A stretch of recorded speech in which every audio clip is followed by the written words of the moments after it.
What is the most chaotic good thing you've done? Accidentally dropping customer belongings, so I'm required to replace them at no cost. Normally, you break a thing, you go to the technicians and pay a fee to replace/repair it. If an employee dropped a customer's stuff, the customer can turn and say, "Hey, this only started because /you/brand name had dropped it." So the rule was to just replace it with what we can. If it's an older model and not around anymore, they get a new one. I only ever did it twice. One was a younger girl that spent her saved birthday and holiday money on an, unbeknownst to her, imitation MP3 player, so we weren't supposed to replace it. But how do you tell an 8-year-old that she wasted all her money from years? Tough lesson. Poor me got butterfingers, I guess, since I dropped it. Other lady was very pregnant, busted phone, and her mother in the hospital that she had on her computer on Skype almost the whole time as it wasn't looking so good. Phone was out of warranty, not easy to use. She clearly had a lot going on and oh no, dumb me, dropping things all over. Now we have to replace it, but on our dime instead. Shucks. Hope you moved your pictures to the drive or something. I had neighbors for about a year that mistreated their dogs. We live in the south, and it wasn't uncommon for them to leave them outside all day long while they were at work chained up and without any water. During the summer they did it almost every day, so I stole their dogs and gave them to my friend's dad because he had a lot of property and treated his dogs like royalty. Hacked a school computer, left a note that I had hacked it and what I could see. The next week, machine was no longer on the network. They had every single student's SSNS, links to it, photos and a public directory, and full contact details unprotected in a Microsoft Access database. How did I hack it? I used Microsoft Remote Desktop to log into what I thought was my assigned machine in another lab using the default student account. It was not the machine I thought it was. We had been in a lecture for about 3 hours. Everybody clearly wanted a break, but the lecturer wouldn't let us have one and was pushing on. I downloaded a remote app for my phone and used it to turn the screen off. The lecturer turned it back on and I turned it off again. We all got a 10-minute break while he spoke to the ed department to see what was going on. This deed was not done by me, but for me. Having recently cut back a forest's worth of English ivy from our new property and finding that the stack of ivy was cold and green and wouldn't light, my husband decided to add a generous portion of gasoline to the pile. The ensuing fireball caused great alarm to our neighbors, who called the fire department. When the engines arrived, the fire had already burnt out, fast and hot. The fire chief found 2 young idiots with the remains of a bonfire and told us that technically it is illegal to have a fire outside of the home unless you are cooking something. He said that last part slowly, with a wink. We looked at him blankly for a moment, nodding, until the light bulb went on and I ran inside to produce a bag of marshmallows from the kitchen. The fire chief smiled and led the firefighters out of our yard, saving us from a huge fine. I was working at a pizza place. I got an order for $75 worth of food. The customer walked in when it was about done. At first I thought she was mad because she wasn't responding to me. I asked her what was wrong. She broke down crying. Her house had just burned down. She had nothing. Her and her 5 kids were living with her mom. I gave her a hug and talked to her for a bit. When she left I cancelled her order and put the money back on her card. She realized what I did a few days later and sent me a very heartwarming letter. I'm not entirely sure if this called chaotic good or not, but I'm sure someone will appreciate the story. I was working in a restaurant that required all servers, food runners, and bus boys to wear Vans. It was a hip urban scratch kitchen, so everyone wore skinny jeans, Vans, and all the dudes had beards. For the servers, it wasn't a huge deal. But bus boys and food runners, me, spent a great deal of our time in the kitchen. Vans plus kitchen floor does not mix well. People were constantly slipping. I got fed up. So I just started wearing non-slip kitchen shoes without asking. Someone in management eventually noticed and told me I could wear Vans or get fired. So I brought up OSHA requirements. Since I was OSHA certified from my previous job, I was well versed in kitchen safety requirements. I didn't threaten to call OSHA, I just mentioned that OSHA safety compliance requires all staff whose primary work positions are located in a kitchen to wear non-slip shoes. It didn't work. I wanted to keep my job, so I didn't threaten to report them. What I did instead was a little malicious compliance. The next day I came in with Vans. Now, one thing I was known for was my ability to carry an inhuman amount of plates. I could stack them up and down both arms and balance them. Never dropped a single one. It actually earned me direct tips, which food runners never got. So I loaded up my arms and intentionally slipped, losing well over $100 worth of food to the floor. And I immediately pretended like my back was in serious pain, even though I barely felt it through the fat. My manager immediately went into crisis prevention mode and brought me into the office, obviously trying to avoid the list of lawsuits I could bring down on him for OSHA violations and workplace injury due to gross negligence. Instead, I offered him a simple solution: let us wear non-slip shoes and I won't file for workman's comp, report them to OSHA, or sue for forcing me to wear improper footwear at the threat of losing my job. He happily agreed, not realizing all of this was a setup on my end. All he saw was the money and possibly job he was about to lose. He thought he came out on top while giving me and everyone else exactly what we wanted. All I had to do was take one for the team and pretend to get hurt. From that day forward, all primary kitchen staff were made to wear non-slip shoes. Nobody else slipped once in my time there, and our financial loss to floor food was cut down significantly. I bought the domain for a local hate group and turned it into a furry fetishes site. I'd almost forgotten about this. Way back in Diablo 2's heyday, people got their accounts stolen by scammers all the time. I got mine stolen because I was 14 and stupid. After a while of sulking I moved on, but a few days after it happened a friend of a friend showed me how to recover it.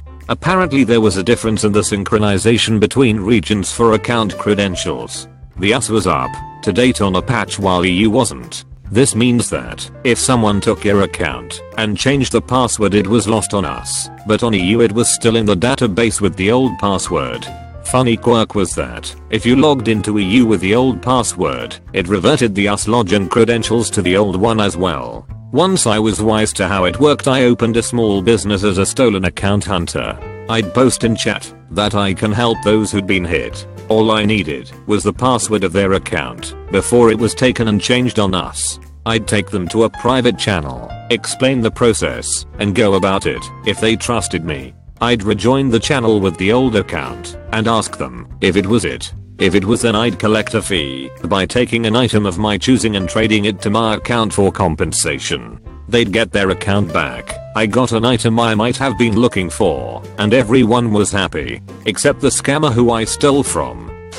In college, one of the ras in my dorm created a seasonal/temporary bulletin board, physical board, not an internet thing, called a grievance board. I believe the concept was humorous and based on something from Seinfeld, which may give you an idea of how long ago I went to college. The idea was that people would anonymously post their grievances about their fellow dorm mates in a theoretically good-natured manner. The reality ended up being that, while some of it was well-spirited, it ended up devolving into a platform for harassment of specific people, and while no one would admit publicly to having their feelings hurt, several different people admitted to me and another friend privately that it made them feel really awful. So one day me and that friend set an alarm for 3:30 AM, snuck to the board, and quietly took the whole thing down, leaving a typed anonymous message in its place that, while we appreciated the spirit in which the board was intended, it was causing more harm than good. A train station I went through every day had one of those shitty talking signs that admonishes anything that moves nearby not to take luggage on the escalator. Always the same message, and it plays this regardless of whether they have luggage or are even approaching the escalator, which happened approximately every 20 seconds. It annoyed me when I was just waiting for 15 minutes, and I can only assume it was worse for the workers in the food places right nearby. The workers couldn't do anything about it without risking punishment. I could though. Every time I went through the station I'd unplug that thing. I had a job during high school, but didn't have any real bills to pay, so I gave away a lot of my money. but for some reason I was embarrassed about it. IDK, I guess I didn't want anyone to think I was giving money to get attention or recognition, so I would slip money into donation jars, only if no one was looking. One time my classroom was doing a fundraising collection for an earthquake or something like that, and I felt really strongly that I wanted to help, so when I had a minute loan I slipped what was left of my paycheck into the jar. It was around $80. My teacher came into the room, saw the money, and got kinda weird about it. Who did this? Who put this money in here? Nobody answered. I wanted to die inside. He kept pushing. He started asking individual students. Was it you? Did you see who it was? Everyone kept saying no, we don't know who did it. Before he got to me, another teacher interrupted. I think that whoever put the money in there probably didn't want anyone to know it was them, and you should stop. Thank you, other teacher. I worked in an animal hospital years ago. A lady brought in a very sweet, docile 1-year-old female pit bull to have put down. She claimed the dog bit her when she tried to break up a fight it was having with her other dog. Every dog owner worth anything knows to never reach into a dog fight, because you will most definitely get bit. Our hospital policy was that we would not do convenience euthanasias, but since the dog actually bit someone we were obligated. If my memory serves me right, the dog was also not current on its rabies vaccine, which means once it's euthanized federal law states you have to have the dead dog's brain tested for rabies at an out-of-state lab. Use your imagination on what we have to do to that dog to have its brain sent to that lab. We tried pleading with the owner, but it was clear she just wanted to get rid of the dog. She filled the euthanasia paperwork out and left. Me and a few other staff members took the dog and put it in an isolation area as opposed to the treatment area where hospital procedures take place. It was a busy hospital and the vets had their hands full. Maybe they forget the dog was there. Maybe we forgot to put the euthanasia on the whiteboard. Maybe one of us took the dog and found it a loving home. Helped a homeless guy steal from a takeaway. About 5 years ago it was the kind of independently owned place that does pizza, fried chicken and kebabs. And I had quite a bit to drink. He tried to buy food, the clerk told him to get out. He had the money for this meal. I then said I'd buy him the food and to go sit down and wait. The clerk went over and told him to get lost. He got a little upset saying I just want to eat something. I have money, but the probably 19-year-old clerk wouldn't have it. He got a bit upset and walked outside. I see him go and he sit in a bench just outside and put his head in his hands like he was about to weep. When THW clerk came back to serve me, I ordered both our food and she said I'm not going to give you what he wanted because then he will always come in here begging for handouts. I said to her I'm a paying customer and I want to buy these 2 meals. She then said I will only sell you 1 meal. My response, having not paid for anything yet, was okay then, well now this is happening. I turned to the next counter and picked up the tray of food that was just about to be handed over to a customer and saying to her make sure they give you another meal, knowing full well they would have to as she hasn't even sat down with it. I then walked straight out the front door up to the homeless gent and handed him the meal. The look of shock on his face as the clerk came outside. I just stepped in front of her and kept repeating you have no right to touch me, while my new friend steadily paced away with a tray of hot food. More of the staff came out to intervene, and they said the police had been called as I had committed theft. I ran away in my stupor, and have not entered the shop since. I was in charge of the kids' food department at work once. I was the longest running member of staff there, and we had no managers for that department. I was in charge of doing the rota for the day as I knew how it worked and what was needed. 2 of my coworkers flirted relentlessly when they were both in the same day, and it just so happened to be a quiet day, so I put them both to be on lunch break together, and for me to just be around in one of the not so busy departments. I could trust them both to do their jobs, and as it wasn't busy, they were able to talk and connect all day. They went on lunch together, and they came back together practically holding hands. It was so cute. They dated, not so, secretly for a while, so I like to think I did some good.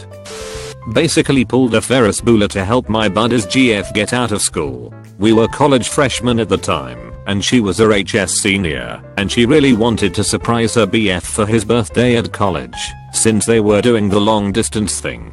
So I took the day off from classes and drove up to her school a couple hours away. She had already come up with a doctor's excuse, but I called the front office to verify it, and they let her go. Don't know if they actually believed it, or just didn't care, but I stayed in the car with shades on to keep up appearances in case they were watching. Thankfully, since we left so early we were able to make it back in time to surprise my buddy for his day. Feel like I did some good, because they ended up staying together through HS and into college and now they are married. My 12th grade teacher couldn't get permission to take our class on an excursion, so he found the date of our Cultural Diversity Day for that year coincided with his scheduled paternity leave, and there was no chance his wife would still be pregnant at that point. He encouraged us all to skip school that day, meet in the city, and go to this museum exhibit as a group. He met us there with his family. We grabbed lunch as a class afterwards. It was great. Instead of watching the football team do the haka and being bored all day, we got to learn about Pompeii. It also gave me the attitude of there's no point on being in school for days you're not learning or participating. So if my kids aren't interested in sports days or things when they are older, we can go to the zoo or museums or bushwalk or some other activity they'd actually benefit from. A friend and I wrote a composition together for a high school music class that was supposed to be an individual work. Her teacher gave her an A and mine gave me a C for the identical piece. I brought up the discrepancy with my teacher, mostly to point out that he was a douche canoe. His response was to correctly point out that what we did was plagiarism and failed us both for the assignment. I approached him later and confessed that she wrote the composition and I copied her work. He said he appreciated my honesty and would restore her mark to an A and allow me to rewrite. We both ended up with A's.